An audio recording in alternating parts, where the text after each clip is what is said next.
தமிழக சட்டமன்ற தேர்தலில் இரு தொகுதிகளில் போட்டியிடும் தவேக தலைவர் விஜய் பெரம்பூரில் தாக்கல் செய்த வேட்புமனுவில் தன் மீது எந்த குற்ற வழக்கும் இல்லை என தெரிவித்துள்ளார்.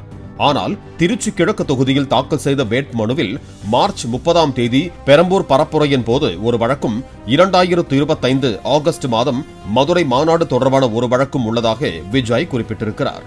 இதனால் உரிய தகவல்களை வழங்கவில்லை என விஜயின் பெரம்பூர் தொகுதி வேட்புமனு நிராகரிக்கப்பட வாய்ப்புள்ளதாக கூறப்படுகிறது.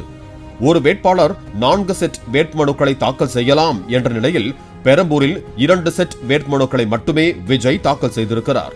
தன் மீதுள்ள குற்ற வழக்குகளை குறிப்பிட்டு புதிய வேட்புமனுக்களுடன் பிரமாண பத்திரத்தை விஜய் தாக்கல் செய்தால் பிழையை சரி செய்து விடலாம் என்றும் அதன் மூலம் வேட்புமனு நிராகரிக்கப்படும் அபாயத்தில் இருந்து தப்பிக்கலாம் எனவும் கூறப்படுகிறது.